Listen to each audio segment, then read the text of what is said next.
I grew up listening to so many different piano players, starting with Little Richard and Jerry Lee Lewis, Fats Domino, Floyd Kramer, going through the whole roster till suddenly in the late 60s, I heard a record by Delaney and Bonnie. And I thought, wow, this guy who plays on this record, he's got everything I like. He's got soul and gospel and kind of bluegrass and everything going. And then I went to see Delaney and Bonnie in England, and I saw him, and he looked like something from outer space. He was pretty amazing. But then he did the Joe Cocker, Mad Dogs and Englishmen, and then he really looked like something from outer space. He became the master of space and time, and he wore that hat and those aviator glasses, and he looked like a mean motherfucker. Then on my second night at the Troubadour, I'm sitting there playing Burn Down the Mission, really feeling really great about life, because I got a great review in the paper that day. And then suddenly I look to my right and see in the second row, Leon Russell. With the silver hair, the aviator glasses, and I went, oh shit. He's gonna see me at the end of the show, and he's gonna look at me and say, listen, this is how to play the piano. And I met him after the show, and not only was he sweet and kind, he gave me a recipe for my voice, which I still use to this day, and he asked me to do some dates with him. And listen, he was my idol. To meet him, I was shaking. For me, he sang, he wrote, and he played just how I wanted to do it. But you know, Leon and I really didn't see each other much after then. I went one way in my career, and he went and did, you know, great albums and started his own record label, Shelter Records, with J.J. Cale and Freddie King and B.B. King and God knows how many other people. And he was a true creative and wonderful person. Only recently have I discovered how many people's records he played on.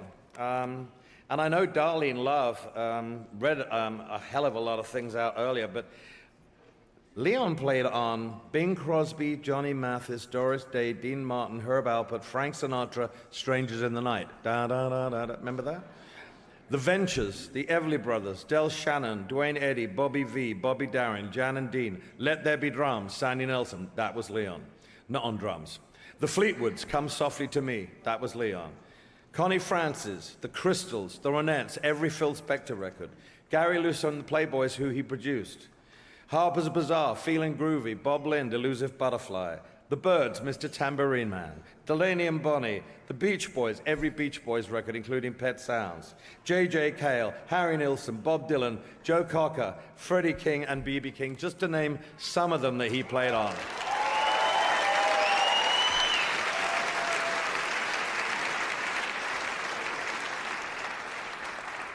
I lost touch with Leon in the early 1970s, and it wasn't until 2008, and I still played his records all the time, and I was thinking, wonder what's happened to Leon?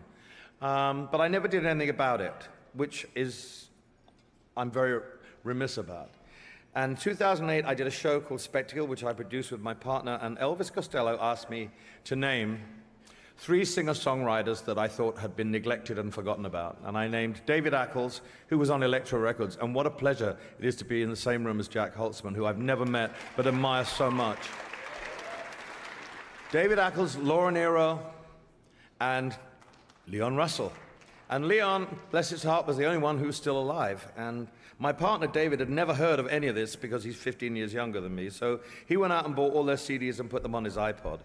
And in 2009, I was in Africa, and I was shaving, and I said, put some music on the iPod, and I'm such a Luddite, I don't have an iPod, so I couldn't figure out how to work it. And he said, these are the list of artists, and I pressed Leon Russell.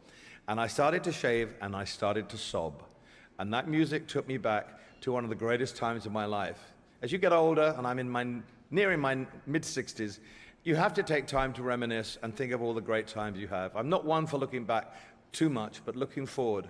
And I heard this music, and I sobbed, and I thought, I have to call this person up. He gave me such a wonderful start in my life. He meant so much to me, and I haven't talked to him for so long.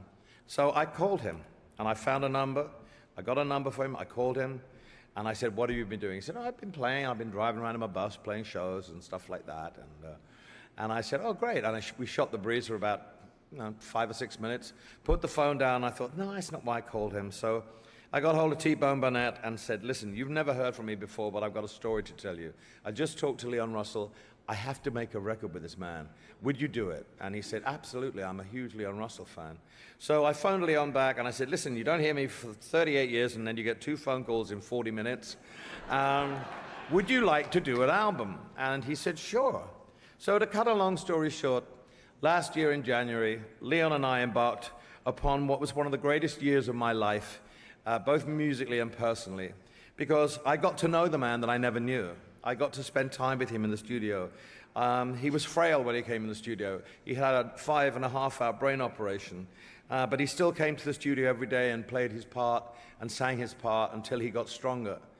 And suddenly, with the love from the musicians in the studio and all the other peers that came to pay tribute to him, he became stronger. He began to remember things that he'd forgotten. I think he was so tuned out because he had been kind of forgotten. And I was incensed that someone who could write all those great songs like Superstar, This Masquerade, Delta Lady, and Song for You could have been forgotten about. I was sick and tired of people saying, oh, Donny Hathaway wrote Song for You. And I said, no, he sang it great, but Leon Russell wrote it. Anyway, we made an album called The Union, and during that album, Leon came alive. And it was one of the greatest experiences of my life to actually be in a room playing with your idol, the master, I call him. And he was so great, and his chops were there, his singing was there, his piano playing has never gone away. And we went on the road. We had the greatest year of our life. And I said to him, there's one thing I want for you. I want people to acknowledge you for what you've done, to remember you for what you've written, what you've played on, and for you to be proud again of what you've done. And I want you to be in the Rock and Roll Hall of Fame. And here we are a year later, and he's in the Rock and Roll Hall of Fame. And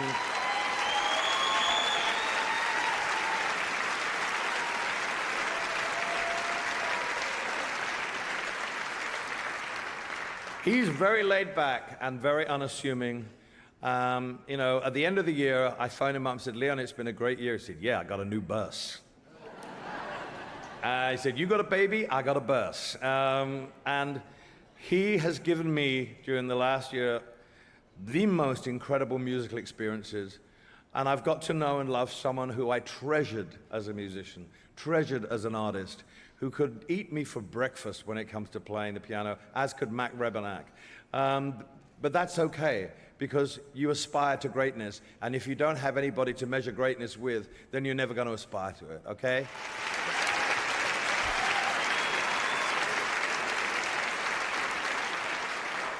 An American legend, an American icon, Leon Russell.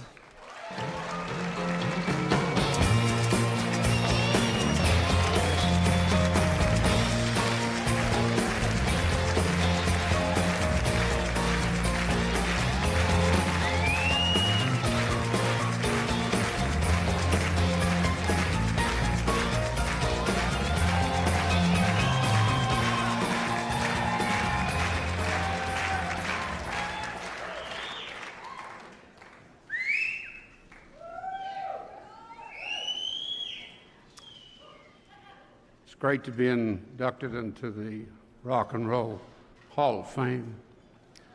But I have to tell you something else that's also great.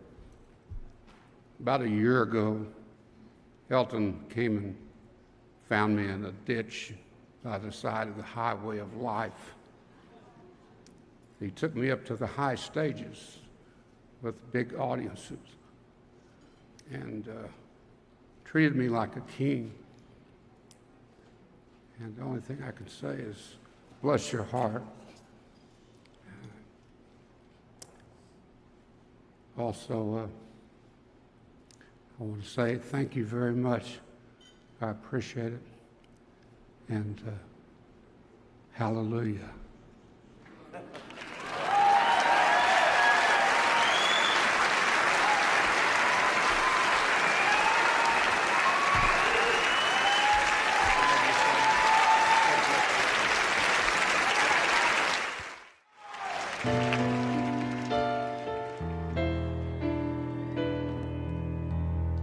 Now I've been so many places in my life and time.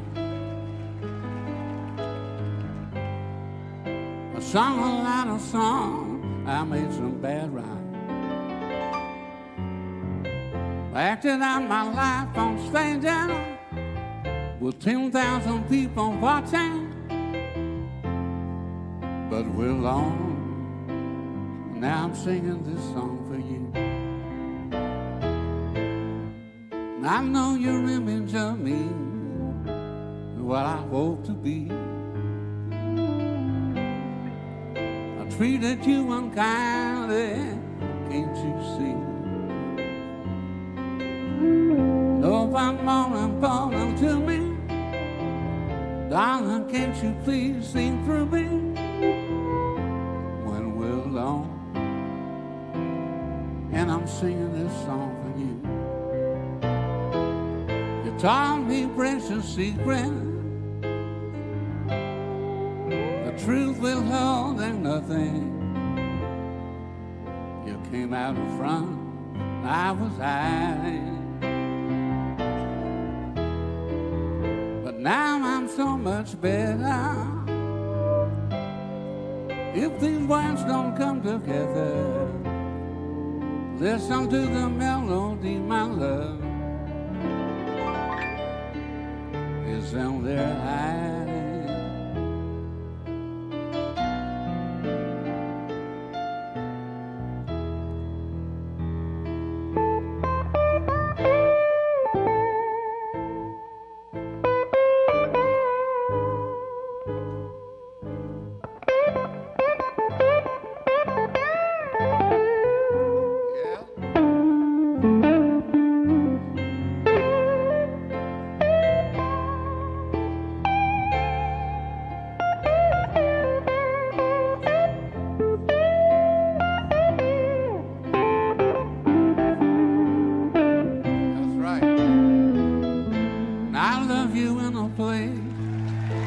Where there's no space and time.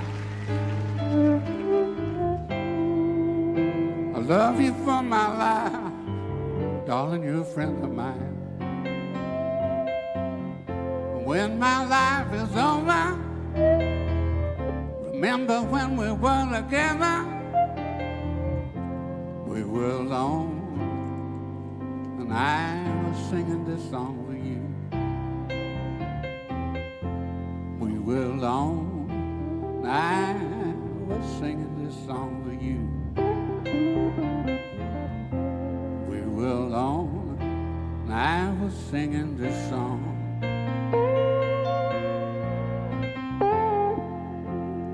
Singing this song for you.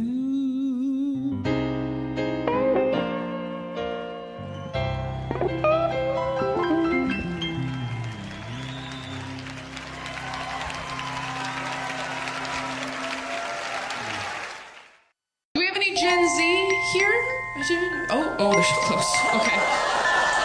All right, sorry. Hey, how's it going? Do you like these jeans? No, don't tell me. How old are you? I wake up in the morning with my 23? hair down Okay. my eyes, and she says, Who's this? Is your mom? Who wanted to come to this? I stumble to the breakfast table. You- All the kids are going off to school goodbye.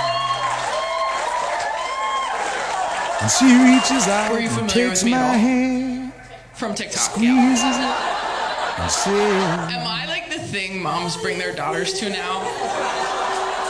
Going like, no, you'll really like this. And then she's like, okay. I look across and smile, Is that what's happening? but warm like my it is. heart and see my Am I fully crying? morning sun. I can't tell. I'm sweating from my eyes.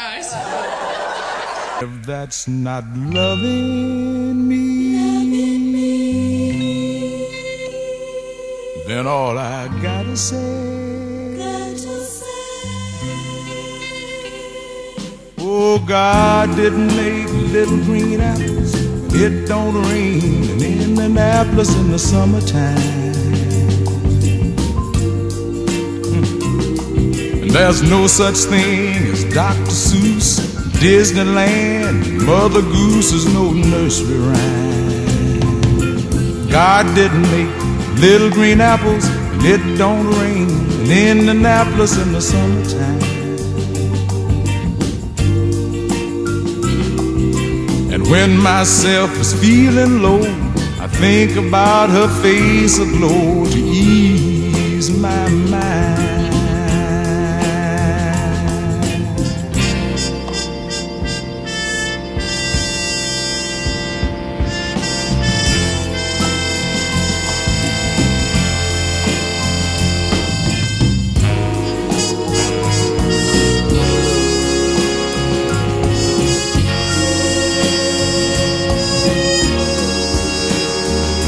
Sometimes I call up at home, knowing she's busy.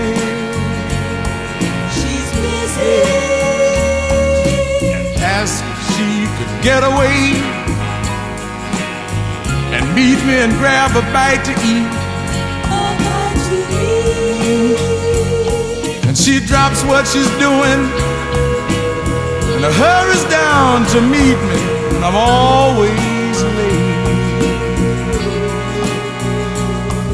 but she sits waiting patiently, smiles when she first sees me, 'cause she's made that way.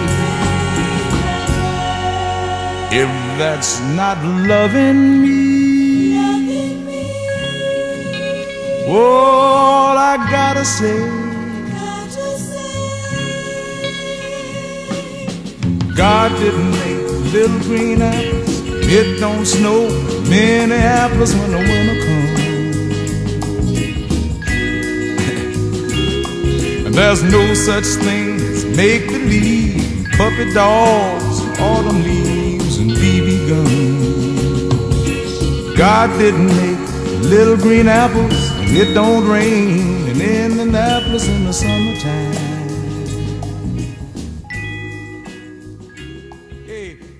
Myself is feeling low, I think about her face aglow and ease my mind. And the truth is that this is all by Democrat design. Our inner cities are all by Democrat design. Like Chicago, like Baltimore, and like Detroit, they have been run by Democrats for decades. We have been made to believe that the conditions in our cities are normal. We're supposed to turn a blind eye to the corruption, to the crime, to the gangs, and instead focus on what our media deems of more importance. We are instead told that we should be focusing on white people. We're supposed to be reactive and angry and fearful about white supremacy, when in fact, it is liberal supremacy that is harming our communities. I say this all the time. You show me a neighborhood where there are liberal policies that reign supreme, and I will show you a neighborhood where Black Americans are struggling in this country. For decades, we have been disrespected by the Democrats. We have empowered their party, lined the pocket of their politicians, and we have gotten positively nothing in return for our blind allegiance and faithfulness. I've recently begun to immerse myself, as I told you all yesterday, in old videos and interviews of Dr. Martin Luther King Jr. And I came across an interview of him from 1964, where he was underscoring the problems that were in Black America at that time, and here's what he mentioned. I will quote: school dropouts, crime rates, illegitimacy, rioting, and other social evils, end quote. I find that list to be really interesting, because he spoke that list 55 years ago. And yet today, across all of those categories, we not only have the exact same problems, but the problems have worsened. How is that possible?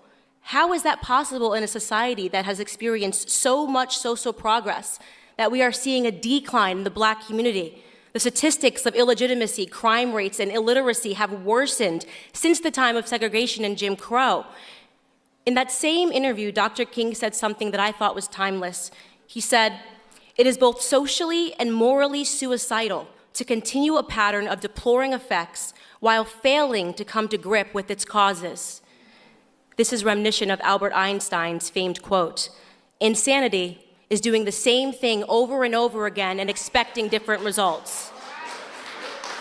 While neither of them could have been possibly speaking to the predicament that we are in today, their words are timeless because for the last 6 decades, Black America has found itself in a rhythm of insanity, voting for the same party over and over again and expecting different results. It is, in my opinion, both socially and morally suicidal that we continue this pattern. Democrats have looked at us in the face and they have sold us worthlessness. They have told us that we cannot, that we need more government assistance, more handouts.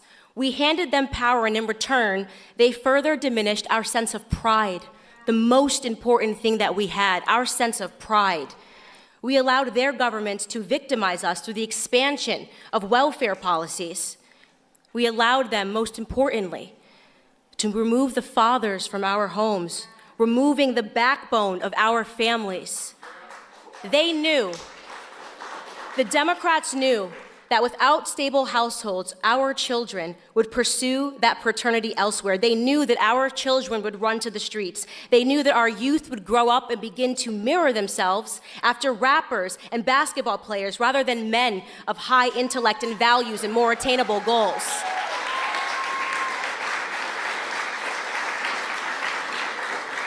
Their media took away the Jeffersons, they took away the Winslows, they took away the Huxtables, and they gave us love and hip hop. They knew exactly what they were doing. They were resetting our goals. But what they didn't know, what they could have never predicted, was that we might wake up to it one day.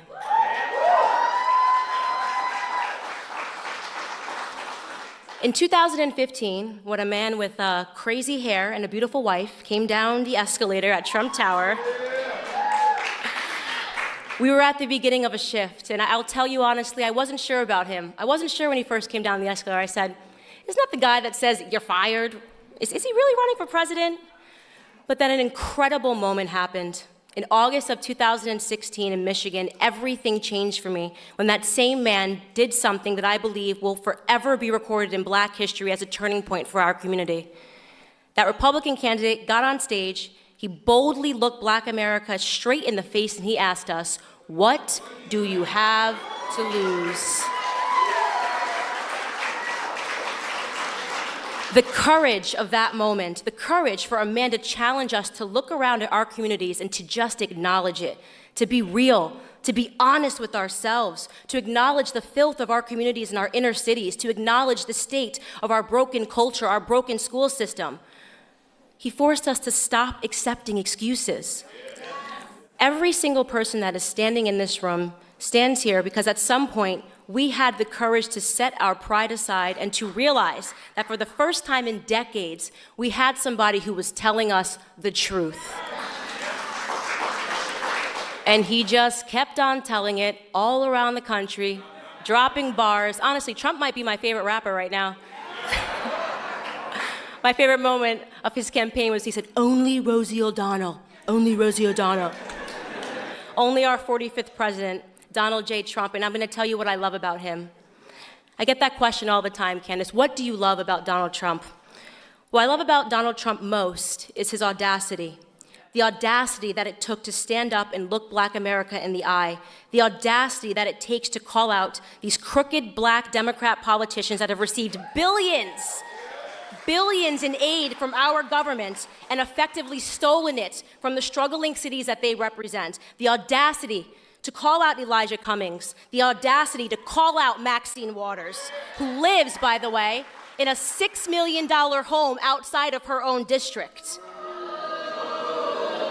President Donald Trump has both the spine and the audacity to save Black America. It takes a lot of guts, and we all know this. When you wake up as a Black American and you realize the truth and you have the courage to speak out about it, the racist leftist media will attack you. CNN is a racist network, in my opinion. I've watched them over the past year sanction the violence of Antifa against Black conservatives. They have referred to all of us last year in the same exact room. CNN referred to all of us as paid puppets. They said we were paid to be in this room because they cannot fathom that we would ever have the courage to stand up and to tell them no more. No more victim narrative, CNN. No more victim narrative, MSNBC. No more telling us that we cannot do something because of the color of our skin. No more fear politics. No more attempts to scare us into voting for you. No more lies, no more half-truths. They attack the one president that has done the absolute most for Black America than any president in American history because they are scared. And I'll tell you what they're scared of. They are scared of no longer being able to control us. They are scared that we are actually waking up to everything that they have done to us. It was Clarence Thomas, Supreme Court Justice Clarence Thomas, in 1991 who warned us against what the Democrats and the media would do to Black people like us. This is what he said, quote, "This is a circus. It's a national disgrace, and from my standpoint as a Black American, it is a high-tech lynching for uppity Blacks who in any way deign to think for themselves, to do for themselves, to have different ideas, and it is a message that unless you kowtow to an old order, this is what will happen to you. You will be lynched, you will be destroyed, you will be caricatured, rather than hung from a tree." How right was Supreme Court Justice Clarence Thomas in the treatment of Black Americans today? It is a national disgrace. But let them continue. Let them continue their attacks on free-thinking Blacks. It's not going to stop us in any way from supporting this administration, from supporting people like our honorable Vice President, Mike Pence, who is finally talking about God again on the national stage.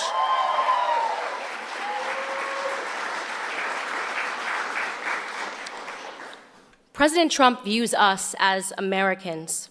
And the answer, of course, to that question is that we had absolutely nothing to lose from taking a chance on him, and now we're winning. We want Trump. We want the victor narrative. We want opportunities. We want to be viewed as Americans first and foremost. And you know, I rarely give him credit, but maybe former President Barack Obama said it best in his Harvard Law School paper when he wrote, "The American dream is to be like Donald Trump."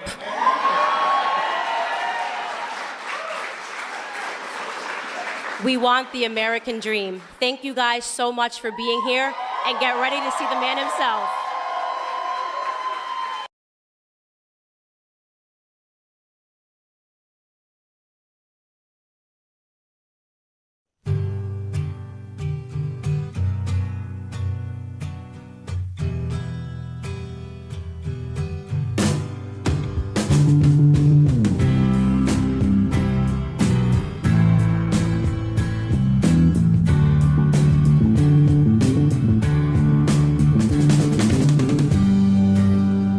Changing of sunlight to moonlight, reflections of my life.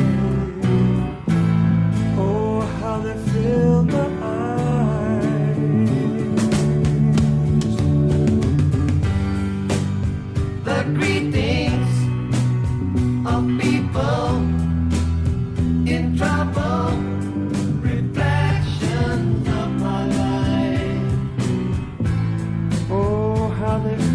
My eyes.